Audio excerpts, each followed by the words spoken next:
나는 김영호, 65세의 전 회사원입니다. 연금 생활은 편한 거야 라고 저는 오랫동안 믿어왔습니다. 오랜 세월 근무한 회사를 정년퇴직하고 제2의 인생을 여유롭게 보낼 수 있을 거라고 생각했습니다. 그러나 현실은 그렇게 달콤하지 않았습니다. 매월 생활비가 쌓여 가게는 항상 적자. 왜 이런 일이 벌어졌을까? 오늘은 제 경험을 통해 그 이유를 말씀드리고 싶습니다. 저는 대기업 제조업에서 40년 이상 일하며 65세의 정년을 맞이했습니다. 회사원 시절에는 그럭저럭 수입도 있었고 아내와 두 아이를 키우면서 내 집을 마련하며 순탄한 인생을 걸어온 줄 알았습니다. 퇴직금도 어느 정도 있었고 국민연금도 있습니다. 특별히 불안은 느끼지 않았습니다. 퇴직할 때 저는 마음속 깊이 이제 자유다 라고 생각했습니다. 매일 새벽에 일찍 일어나 10,000원 지하철을 타지 않아도 되고 스트레스 많은 일에서도 해방됩니다. 아내와 여행을 즐기고 취미인 낚시를 다시 시작하며 여유로운 노후를 보낼 수 있을 거라 여겼습니다. 그러나 실제로 연금 생활에 들어서니 생각했던 이상으로 지출이 쌓였습니다. 제 연금은 국민연금과 기초연금을 합쳐 월 약 200만 원 정도, 아내의 분을 합쳐도 월 300만 원 지급되는 계산이었습니다. 이 정도면 충분할 거야 라고 생각했지만 현실은 달랐습니다. 노후 생활을 맞이한 저에게 매월 고정비의 부담은 예상 이상으로 컸습니다. 특히 내 집이 있다고 해서 안심할 수 있는 건 아니었습니다. 주택대출은 완납했지만 그래도 재산세나 관리비, 수리비 같은 주택 관련 지출이 정기적으로 발생합니다. 게다가 공공요금이나 통신비, 보험료 등의 생활비도 무겁게 느껴집니다. 이번에는 제 실제 경험을 바탕으로 각각의 지출에 대해 자세히 말씀드리겠습니다. 내 집에 드는 비용, 재산세, 제 집의 평가액은 약 3억 원이며 재산세 세율 0.4%를 적용하면 연간 120만 원 정도 납부해야 합니다. 월로 환산하면 약 10만 원입니다. 이 금액은 결코 작지 않습니다. 연금 생활을 시작한 지금 매년 반드시 발생하는 이 지출은 정신적으로도 큰 압박이 됩니다.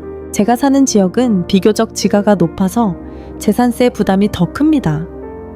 서울에 사는 지인은 연간 200만 원 이상의 세금을 낸다는 얘기도 들었습니다. 또한 건축 연수가 지나면서 집의 평가액이 떨어지지만 세액은 그만큼 급격히 줄지 않습니다. 이를 고려하면 장기적으로 봐도 재산세 부담은 계속될 것입니다. 집은 살수록 정기적인 유지 보수가 필수입니다. 제 집은 지어진 지 30년 이상 됐기 때문에 지붕이나 외벽 도색, 온수기 교체, 흰개미 방제 등 다양한 수리 비용이 듭니다. 지붕이나 외벽 도색 1,000만 원 넘은 1,500만 원, 온수기 교체 200만 원, 1,300만 원, 수도시설 리모델링, 주방, 욕실, 화장실 1,000만 원 이상, 에어컨 교체 1대 100만 원 전후. 이러한 수리비는 한 번에 큰 금액이 필요하기 때문에 계획적으로 적립하지 않으면 대처가 어렵습니다. 이전에 온수기가 갑자기 고장나서 수리비로 약 250만 원의 지출이 발생했을 때는 저축에서 뺏어 썼습니다. 이것이 자주 일어나면 노후 저축이 점점 줄어들게 됩니다. 또한 아파트에 사는 친구는 매월 관리비나 수선 적립금이 20만 원, 30만 원 든다고 합니다. 내 집이든 아파트든 유지비 부담은 피할 수 없습니다. 기본적인 생활비, 고정비 중에는 주택 관련 비용 외에 공공요금, 통신비, 보험료 등이 포함됩니다. 이는 일상생활에 필수적이지만 특히 공공요금과 통신비는 생각보다 높아졌습니다. 공공요금, 고령이 되면 집에서 보내는 시간이 늘어나서 현역 시절보다 전기세나 가스비가 증가합니다. 특히 여름과 겨울은 냉난방을 사용하므로 공공요금이 급증합니다. 전기세 월 12만 원, 15만 원, 가스비 월 5만 원, 10만 원, 4원, 프로판가스의 경우 더 비쌈, 수도세 월 4만 원, 8만 원. 저는 겨울 추위에 약해서 난방을 자주 사용하니 전기세가 20만 원을 넘는 경우도 있습니다. 그러나 절약 때문에 난방을 너무 줄이면 건강을 해칠 위험이 있어서 어려운 선택을 하게 됩니다. 통신비, 인터넷이나 스마트폰은 이제 생활 필수품입니다.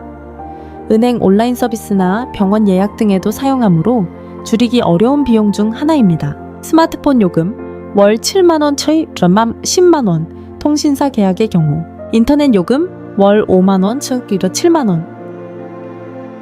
저비용 요금제를 사용하면 스마트폰 요금을 줄일 수 있다고 들었지만 설정이나 지원 문제도 있어서 대형 통신사를 이용합니다.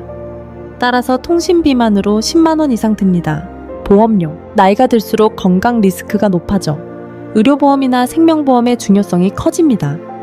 그러나 이는 고정비로 매월 납부해야 하며 가계에 미치는 영향이 큽니다. 국민건강보험료 연간 200만원, 1,300만원, 요양보험료 연간 60만원, 100만원, 생명보험, 의료보험 월 10만원, 20만원. 저는 건강검진에서 고혈압 진단을 받은 이후 정기적으로 통원 중이므로 의료비 자부담도 늘었습니다.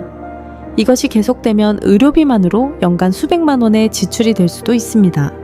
요약, 내 집이 있어도 재산세나 수리비가 들기 때문에 생각보다 지출이 많습니다.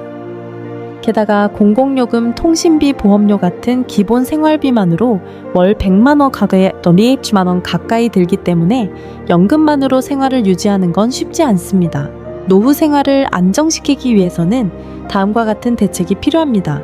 고정비를 재검토하고 불필요한 지출을 줄이기, 절전절수를 의식해 공공요금을 억제하기, 저비용 요금제나 플랜 변경으로 통신비 절약하기, 수리비 적립을 계획적으로 해서 급한 지출에 대비하기, 연금만으로 여유로운 생활이 가능하다고 믿었지만 현실은 그렇지 않았습니다. 앞으로의 생활을 지키기 위해 고정비 재검토를 하면서 신중하게 관리하고 싶습니다. 현역 시절에는 회사 구내식당을 이용했기 때문에 점심값은 한식 5,000원 정도로 끝났습니다. 그러나 퇴직 후에는 모든 식사를 집에서 준비해야 합니다. 이것이 의외로 큰 부담이 됐습니다. 저는 아침에 빵과 커피, 점심에 간단한 면류나 주먹밥, 저녁에는 밥과 된장국, 생선이나 고기 반찬을 준비하는 경우가 많습니다. 그러나 재료를 사기 위해 슈퍼에 가면 이전보다 물가가 오른 걸 실감합니다. 특히 채소나 고기, 생선 같은 신선식품은 해마다 고공행진입니다. 회사원 시절에는 신경 쓰지 않았던 식비지만 지금은 매월 지출이 늘어 40만, 50만 원 정도 됐습니다. 또한 외식 빈도도 늘었습니다. 친구와의 교류나 가끔 가사 부담을 줄이기 위해 밖에서 식사하는 경우가 있지만 일회 외식에 1만 원 이상 드는 경우도 많습니다. 이것이 월에 몇 번 있으면 순식간에 10만 원 이상의 지출이 됩니다. 식비뿐만 아니라 잡비도 상상 이상으로 늘었습니다. 예를 들어 취미인 낚시에 쓰는 도구입니다. 회사원 시절에는 주말에 즐기는 정도였지만 지금은 시간이 있어서 자주 낚시를 갑니다. 낚싯줄이나 미끼, 낚싯대의 유지보수 등 작은 지출이 쌓여 연간 수십만 원은 듭니다. 게다가 손자가 놀러 올 때마다 과자를 사거나 장난감을 선물합니다. 손자의 웃는 얼굴을 보는 건 무엇보다 즐거움이지만 키 두 캡아 매월 수천 원에서 10만 원 정도의 지출이 됩니다.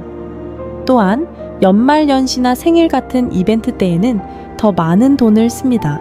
일용품도 예상 이상으로 듭니다. 화장지나 세제, 샴푸 등은 회사원 시절에 아내가 관리해줘서 신경 쓰지 않았지만 지금은 그 비용이 신경 쓰입니다. 사소하지만 매월 지출로는 의외로 무시 못합니다. 이렇게 되돌아보니 회사원 시절에는 기두지 못했던 지출이 연금 생활에서는 큰 부담이 된다는 걸 잘 알게 됐습니다. 식비는 자취해도 증가하고 잡비는 취미나 가족과의 교류로 쌓입니다. 이러한 지출을 억제하려면 계획적으로 가계를 관리하는 게 중요하다고 절감합니다. 나이가 들수록 의료비 부담이 늘었습니다. 현역 시절에는 거의 병원에 가지 않고 건강검진, 떼쿠라이만 의료비를 신경 썼습니다. 그러나 지금은 병원에 가는 게 당연해져 매월처럼 어떤 진찰을 받습니다. 제 경우 고혈압과 가벼운 당뇨가 있어서 정기적으로 진찰을 받아야 합니다.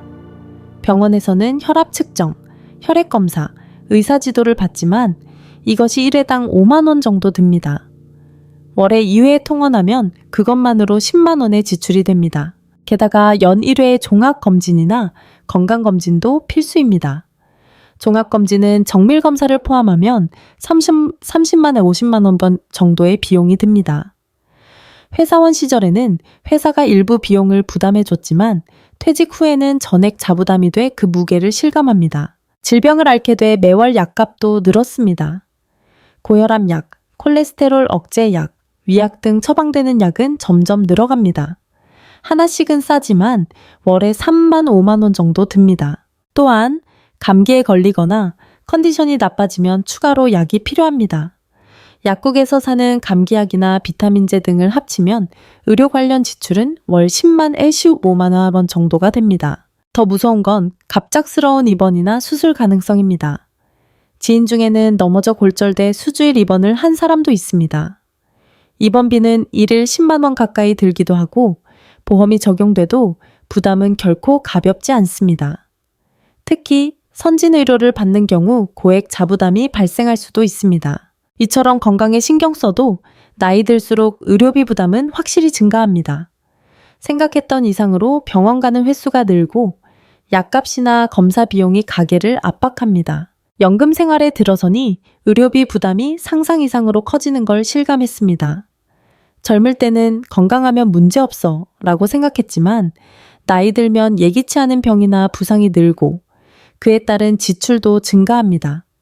의료비를 억제하려면 평소 건강관리를 의식하고 불필요한 의료비를 줄이는 노력이 필요합니다. 그러나 병원에 가지 않아 건강을 해치는 위험도 있어서 균형을 고려하며 대책을 해야 한다고 절감합니다. 두 아이는 독립했지만 가끔 손자의 교육비나 출산 축하금 등의 지원을 부탁받습니다. 손자를 위해서라면 이라고 생각해 지원하지만 이것이 의외로 큰 부담이 됩니다. 기특해봐 매월 지출은 약 400만 원으로 불어났습니다. 연금만으로는 매월 100만 원의 적자입니다. 퇴직금이나 저축을 깎았으며 어떻게든 관리했지만 이렇게 가면 오래 가지 않을 저는 마침내 노후 생활 설계가 부족했다는 걸 절감하고 절약을 의식하기 시작했습니다. 외식을 줄이고 자취 중심으로 아내와 함께 슈퍼의 특매일을 체크해 식비를 억제했습니다. 고급 술이나 사치품을 자제했습니다. 낚시 횟수를 줄이고 저가 도구를 사용하게 됐습니다. 불필요한 충동 구매를 그만뒀습니다. 근처 도서관에서 자원봉사를 하며 시니어 대상 강사 일을 얻었습니다. 집에 불필요한 물건을 중고 앱으로 팔아 작은 수입원을 만들었습니다. 아이가 독립했으므로 큰 집에 살 필요가 없다고 판단해 컴팩트한 아파트로 이사 고려 중입니다. 앞으로의 노후 생활에 대한 생각. 저는 지금 노후 생활은 결코 편하지 않다고 실감합니다. 그러나 그것이 비관적이 돼야 한다는 의미는 아닙니다. 연금만으로는 충분하지 않지만 지출을 재검토하고 공부치치리대 생활은 안정시킬 수 있습니다. 또한 돈뿐만 아니라 건강, 사람과의 연결, 충실한 시간 사용도 노후에는 중요하다고 깨달았습니다. 만약 앞으로 퇴직을 맞이하는 분이 계시면 제 얘기가 조금이라도 참고가 되면 기쁩니다. 연금 생활은 계획적으로 준비하면 결코 불가능한 게 아닙니다. 무리 없는 생활 설계를 해서 후회 없는 노후를 보내시길 바랍니다. 여러분은 노후를 위해 어떤 준비를 하고 계신가요?